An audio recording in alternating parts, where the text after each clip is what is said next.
lagi melakukan praktik wawancara nih. Apa kakak bersedia untuk saya wawancara? Boleh, silakan. Oke, terima kasih. Nah, sebelumnya saya udah dapat sedikit informasi nih tentang kakak, tapi boleh nggak saya tanya-tanya lagi dan tanya masalahnya nih lebih mendalam? Oke, sebelumnya aku mau tanya data diri pribadi kak dulu sih. Kak Honita umurnya sekarang berapa ya kak? Umur aku itu 21 tahun. Oke, 21 tahun. Nah, sekarang kegiatannya sedang berkuliah ya kak? Iya, Boleh benar. tahu di mana? Eh, Berkuliah di Universitas Asahan, jurusan Ekonomi Pembangunan, semester 4. Oh, oke, semester 4 ya. Eh, terus aku dengar informasi nih kak, kakak mengalami kesulitan nih sejak masa lulus SMA sampai sekarang di masa perkuliahan. Boleh ceritain nggak kak gimana perasaan dan kenapa disebut masalah gitu? Apa sih yang kakak rasain? Jadi mungkin ceritanya bisa dimulai dari awal ya. Aku itu angkatan tamat SMA itu Mm-hmm. tahun 2018, tapi mulai Oke. kuliah di tahun 2020. Jadi ada uh, jeda 2 Dua tahun tahun. Oke. dari SMA Lulus ke SMA. kuliah gitu Oke. kan. Uh, Kenapa bisa jeda 2 tahun? Karena aku tuh fokus untuk ngejar PTN dan gak mau kuliah selain di PTN. Jadi selama 2 tahun itu Oh. mempersiapkan untuk masuk PTN, tapi ternyata belum rezeki dan akhirnya memilih masuk ke PTS, yaitu Oke. Universitas Asahan. Oke. Nah, berarti selama 22 tahun itu Kak sibuk belajar, cobain SBNN gitu ya. Nah, apakah Kak merasa kesulitan gitu di masa 2 tahun itu, apalagi melihat teman-teman ya mungkin gimana tuh? Ya kesulitan ya pasti kesulitan ya, apalagi selama 2 tahun Hmm. berjuang tapi nggak lulus juga. Pastinya aku di saat-saat itu merasa ngedown gitu, terus merasa insecure dengan teman-teman yang masuk PTN karena kan lulusan dari sekolah SMA aku itu banyak yang masuk PTN, kayak PTS itu diremehkan, jadi merasa sangat-sangat seperti agak malu gitu karena kan di SMA aku juga berprestasi, tapi Oh. kenapa gitu jatuhnya masuk ke swasta gitu kan. Oke, berarti ada mungkin ada tekanan dalam diri sendiri juga ya, dan apa ya kalau bilang beban moral lah, anak Mm-mm. berprestasi nih ya kan. Iya. Oke, berarti dapat kita simpulkan ya masalahnya eh, waktu kakak mau menjelang masuk kuliah ini ya kan selama 2 tahun itu. Nah, apa sih yang kak rasakan sampai sekarang, misalnya jadi mengurung diri dari teman-teman, apakah itu apa ya berpengaruh sama kehidupan sosial kakak? Jadi teman-teman aku seangkatan SMA itu sekarang udah rata-rata semester 8 ya, udah pada nyusun skripsi, ada yang udah kerja. Hmm. Jadi itu juga menjadi sebuah tekanan buat aku, kayak dikejar-kejar sama angka gitu loh. Udah di Ya. swasta, jadi karena aku di swasta aku dituntut, ngerasa kayak dituntut supaya harus lebih berprestasi dari teman-teman yang di PTN. Gara-gara itu jadi aku lebih kayak mengurung diri gitu loh, nggak mau bersosialisasi dengan banyak orang karena Hmm. takut takut mereka tahu, takut dijudge, jadinya sering overthinking, sering ya jadi kurang lah bersosialisasi dengan orang. Mungkin Oh, kalau malam sering overthinking, jadi susah sering tidur. begadang, susah Oh, oke. tidur, eh, berakibat di esok harinya jadi belajar nggak optimal gitu kan. Sampai sekarang masih kak rasakan berarti? Iya, sampai sekarang masih Oh. masih dirasakan banget gitu. Oke. Nah, sebenarnya masuk ke PTS ya kan, itu bukan hal yang memalukan sih, bukan Mm-mm. hal yang harus ditutup-tutupi juga, karena kalau sering nih orang bilang istilah berlian dicampakkan kemanapun akan tetap jadi berlian gitu. Jadi sebenarnya di PTS pun kita bisa tetap berprestasi, jadi nggak perlu mempermalukan, apalagi sampai mengurung diri ataupun memisahkan diri dari kehidupan sosial kita. Dan sebenarnya nggak cuma kakak sendiri kok yang mengalami masa-masa sulit itu, banyak sekali, karena kita tahu juga ya berapa banyak sih yang diterima di PTN gitu, berapa banyak sih kuota yang ditampung mereka, dan sebagian besarnya itu ada di PTS. Jadi sebenarnya kita nggak perlu khawatir atau nggak perlu gimana gimana tuh, apalagi sampai sekarang ya kakak masih merasakan apa ya, insecure gitu kan, karena sebenarnya itu fase sih di umur-umur kita sekarang, membanding-bandingkan diri sama orang lain itu adalah hal yang wajar gitu. Dan satu lagi, sukses itu kan nggak ada ukuran pastinya ya, nggak ada harus di usia berapa, harus seberapa besar pencapaian kita, nggak ada. Jadi ya kita enjoy aja, yang penting setiap harinya kita punya progres nih, ada yang kita laksanakan, ada yang kita lakukan, dan tetap produktif gitu.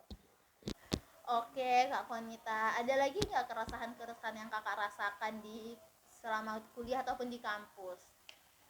eh Seperti yang kita tahu ya, pastinya pendidikan di PTN dan PTS itu pasti berbeda jauh ya. Seperti yang aku rasain di kampus kami, Universitas Asahan itu, karena memang universitasnya swasta, kualitas SDM-nya juga rendah, mahasiswa-mahasiswa motivasi untuk belajarnya juga rendah. Jadi aku juga ngerasa gitu terikut-ikut dengan mereka, jadi malas juga, malas untuk produktif, malas untuk belajar. Mereka juga masih tipe mahasiswa yang kupu-kupu, kuliah pulang, sumber daya yang diberikan kampus juga rendah, mutu kualitas pendidikan rendah, terus ya banyak lah kekurangan dari kampus yang aku rasain selama ini gitu, kayak nggak disupport gitu loh, kampusnya anti perubahan. Jadi kita mau ada perubahan sedikit yang dirasa itu memang lebih produktif, tapi mereka itu nggak suka gitu loh dengan adanya perubahan itu. Oke, tadi Kak udah bercerita banyak ya tentang permasalahan lainnya. Nah, sekarang kita boleh balik lagi ke topik Kakak yang tadi, overthinking yang akhirnya mengakibatkan kurang konsentrasi nih atau tidak produktif di esok harinya nih, berpengaruh sama kegiatan sehari-hari. Jadi mungkin males ya ngapa-ngapain, terus nggak konsentrasi juga belajar karena ngantuk ya kan keesokan harinya. Nah, tentunya itu kan akan bermasalah ya, berakibat pada produktivitas. Nah, kalau tadi tindakan bermalas-malasan itu dikembalikan ataupun dialihkan menjadi direalisasikan menjadi tindakan seperti mengikuti berbagai kegiatan kampus ataupun mengerjakan tugas, ikut research ataupun seminar-seminar. Nah, itu kan tentunya akan lebih bermanfaat nih, dan mungkin bisa jadi mengurangi keinsecurean kakak tentunya gitu. Nah, tadi kita udah mengidentifikasi nih berbagai masalah yang kakak rasakan, yang kakak ceritakan, mulai dari tidak produktif, insecure, kemudian ada juga di masalah internal kampus ya kan. Nah, kita akan memilih nih masalah yang akan kita prioritaskan, karena kan ada permasalahan yang ternyata di luar kontrol kita nih untuk kita perbaiki, misalnya tadi mutu pendidikan di kampus ya kan, itu kan di luar jangkauan kita. Nah, kita akan memilih masalah yang mana dulu yang akan kita selesaikan. Mungkin dapat kita mulai dengan kegiatan sosialisasi kakak di lingkungan sehari-hari. Misalnya mengikuti berbagai kegiatan kampus gitu kan. Karena kalau udah aktif ya kan di kegiatan kampus itu kan mengurangi overthinking ya, jadi banyak kegiatan, jadi nggak banyak pikiran juga, jadi besok juga pas bangun tidur oh ya aku harus ini harus itu, ada motivasi lah seperti itu.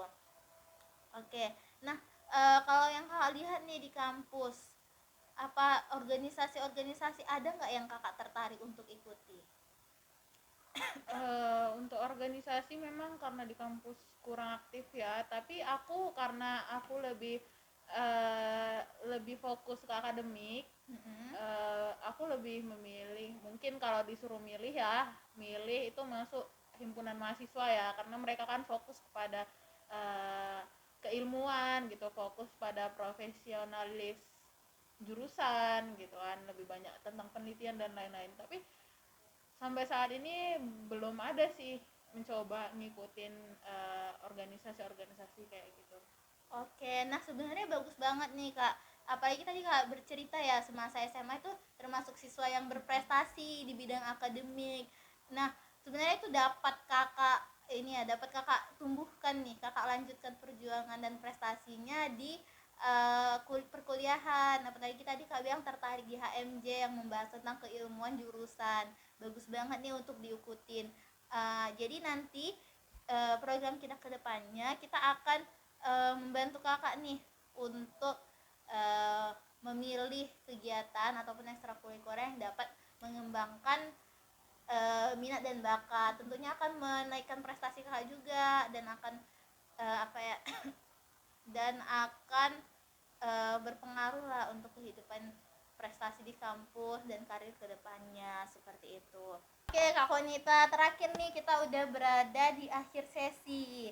Nah, biar kita makin semangat nih, jadi sebenarnya Kak Konita nggak perlu terlalu khawatir dalam kehidupan ya kan, yang kayak membandingkan diri dengan orang lain ataupun bingung-bingung. Nah sebenarnya itu adalah tahap-tahap normal ataupun fase yang emang akan dilewati setiap manusia, dan fase itu dikenal sebagai quarter life crisis, di mana kita akan merasa khawatir, di mana masa depan kita bimbang menentukan karir, kemudian membandingkan diri dan mulai tidak percaya nih sama kemampuan kita.